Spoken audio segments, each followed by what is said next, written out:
Es para quien te está viendo, Guillermo, para bajárselo a mi vieja que nos está viendo. ¿Cuán importante es esto? Todos decimos que es importante. Esto es Pon un ejemplo de fundamental. ella. Esto es fundamental. Primero aclaremos que es un proceso. Lo de ayer, o digamos, este acuerdo con los tres grandes agrupaciones de fondos, es parte de un proceso y es un indicador de un éxito muy grande del canje. Los mismos grupos estuvieron negociando con Ecuador, llegaron a un acuerdo y eso significó una participación del 97% de los bonos en el canje ecuatoriano. Entonces, si ese indicador es válido para la Argentina tiene algunas peculiaridades, pero indica realmente una participación muy alta. Creo que ha sido un éxito importante que se haya podido pasar esta página, ¿no es cierto? Ahora esperaremos la cuestión administrativa del canje hasta, creo que es el día 24. Vos negociaste con el fondo varias veces. Sí. Negociaste acuerdos nuevos, cierre de acuerdos, acuerdos viejos y negociaste con acreedores. Ahora viene con el fondo. ¿Qué es más difícil? El fondo. ¿Por qué? El fondo tiene la capacidad de imponerte condiciones y de hacer una especie de fuerza de ocupación, donde se discute todo con unos niveles de detalle que no son los niveles de detalle con los cuales discutís con los acreedores, con los tenedores de bonos. El fondo es mucho más puntilloso, más específico. Y acordate, vos también lo viviste, cuando venían las delegaciones, enseguida se dividían, un grupo va al Banco Central a ver qué está haciendo el Banco Central, otro va a Hacienda, los abogados en aquel momento, 2002, 2003, estaban atrás de la ley de quiebras y qué significaba, y varias cosas más. Te quiero decir, es un despliegue negociador realmente muy ambicioso, el del fondo. Yo lo que me acuerdo es que nos cambiaban el arco en el día. Totalmente. Todo el tiempo. Nos cambiaban, todo el tiempo arreglás nos algo, corrían el arco. un acuerdo, te sentás y decís, bueno, hacemos esto así, a las 11 de la mañana. Y a las 5 de la tarde. No, pero te cuento corrían algo. el arco. Creo también que a nosotros nos tocó una de las peores épocas del fondo. Una de las épocas más duras, acordate, Ann Kruger. Kristalina Georgieva sabemos poco. Yo he podido pero nos conversar llevamos bien con ella, parece. Nos llevamos bien. El presidente habla bastante, Guzmán habla bastante con ella. Pero ella además me parece que tiene muy claro las limitaciones socioeconómicas de la Argentina. Yo a fines de enero estuve conversando con ella tenía muy claro las limitaciones y tenía muy claro el problema gigantesco que tiene el fondo al tener el préstamo más grande de su historia otorgado a la Argentina. 44.000 millones de dólares que, ¿viste? Eso, más allá de Argentina, Guillermo, ¿es el papelón más grande en la historia del fondo? ¿Ese préstamo? No. ¿Ha habido otros papelones? No, es el más grande. Es el más grande. Yo personalmente considero que el fondo ha hecho bloopers mucho más dañinos y más jorobados. Esto me parece que es algo que se va a ir encuadrando. Me parece que hay buena actitud de Georgieva, hay buen diálogo con Guzmán, hay buen diálogo con el presidente. Entonces, esas son componentes que al final del día valen. No es que estás, viste que tenés, no entras a un clima de tensión. No entras en una tensión terrible en esas reuniones donde se cortaba el aire con Ann Kruger, que te apretaba, sacaba un papel y decía, bueno, ustedes tienen que aumentar. Contarle a la gente cómo es una reunión con, en ese caso era la subdirectora gerente. Pero va a ser muy aburrido. No, la parte que no es aburrida. Porque esto es como un mito. Vos te sentás, por ejemplo, a discutir el tema que vos quieras, elegí la anécdota que quieras.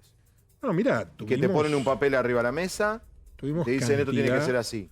Tuvimos cantidad de situaciones de extrema tensión porque no había forma de encontrar un ángulo de un común acuerdo, No había forma de ponerse de acuerdo.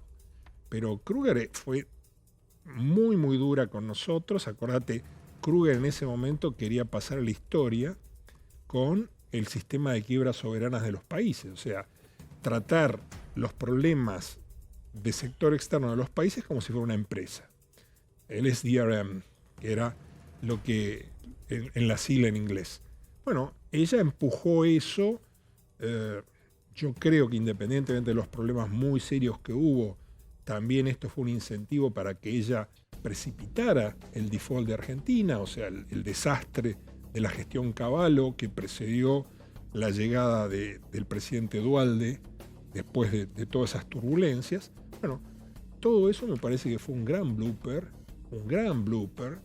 superior a todo este papelón de la anterior de este préstamo. De este préstamo dado con una frivolidad. Cuando vos escuchaste que el otro día dijo Claver Carone, el actual, el hombre más fuerte de Trump para América Latina y candidato a presidente del BID, que efectivamente habían dado el crédito para ayudar a Macri. ¿Vos qué pensaste? No me sorprendió. Creo que fue así. Creo que Mauricio Claver Carone lo puso en esos términos. Es un halcón con capacidad de razonamiento, pero es un tipo de lo que sería la línea más dura, ¿no es cierto? No, a mí no me sorprendió. Estar sentado negociando por Argentina, en una situación como esta, con la tensión, la presión económica, la presión política, la presión mediática, es como ser técnico de la selección en un mundial. Por ejemplo, tenés 500 llamados diarios, todo el mundo quiere reportajes, te llama desde el presidente hasta... ¿Cómo se hace? Digo, estoy pensando en Guzmán en este momento, 10 y 20 de la noche. Bueno, ¿cómo haces? ¿Te abstraes? ¿No mirás tele? ¿No lees diarios? No, bueno, mirá, lo que nos pasaba a nosotros en gran parte de esa gestión es que llegábamos muy agotados. Yo empezaba a trabajar en mi casa a eso de las 5 de la mañana y volvía del ministerio a las 10 de la noche. Acordate, no había sábado, no había domingo. Yo me acuerdo en el edificio del fondo que llegaba yo al almuerzo y me preguntaban qué pasó en el mundo. Eran las 1:30, 2 de la tarde, porque habían estado encerrados con Kruger y todo el mundo. Claro. ¿Qué pasó en el mundo? Débora. Guillermo, recién esbozaste algo interesante, que es la negociación que viene ahora, que es la negociación con el Fondo Monetario Internacional. Vos mismo la describías como la más dura. Y hablabas de los eventuales condicionamientos que suele poner el Fondo Monetario. Y hoy un poco la lupa o el foco está puesto allí. ¿Qué podría eventualmente exigir el Fondo a la Argentina en materia de, reformas fiscales, jubilatorias, para, cerrar un acuerdo?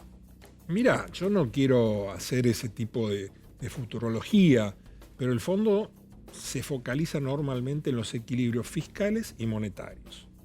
Y en lo fiscal sabemos que Argentina, que ya venía mal antes de la pandemia, ahora con la pandemia, con los problemas que vemos todo el tiempo, ¿no es cierto?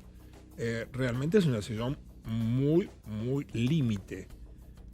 Creo también que el fondo tiene una actitud, como dije antes, una actitud mucho más cuidadosa. No me parece que vaya a ser, no espero que la actual conducción del fondo frente a Guzmán, frente a los negociadores argentinos, vaya a tener una actitud de autito chocador. Te lo pregunto particularmente porque en materia fiscal, como consecuencia también de la pandemia, la Argentina si tiene que mostrar esos números, ¿cómo juega eso en la negociación con el fondo? Mirá, eso siempre te va a jugar en contra, pero ¿sabés qué pasa? Una de las características de este momento es que lo que podríamos llamar desde la ortodoxia, ¿no?, un desborde fiscal, hoy lo tenés en todos lados. Lo tenés en Estados Unidos, lo tenés en Alemania. Lo que sucede es que hay economías que están más preparadas para soportar un desborde fiscal que la economía argentina. Pero, entonces, Guillermo, tienen una gran facilidad ustedes, el gobierno, porque en la oposición hay tendencia a apoyar un acuerdo con el Fondo Monetario Internacional que ponga el eje en los equilibrios financiero y fiscal. Eso debería facilitar.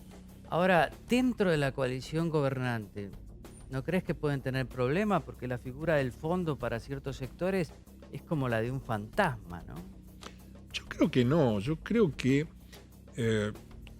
desde ya vos tenés todos los matices en toda la política argentina. Olvídate, no es el gobierno, no es la oposición. En toda la política argentina hay una herencia de un fondo fantasmagórico y cruel. O sea, acá hay que... para empezar hay que recentrar eso. O sea, acá ha habido errores y no son precisamente estos que decía Débora. O sea, la situación hoy es como que tenés que hacer gasto no respaldado y no tenés otra.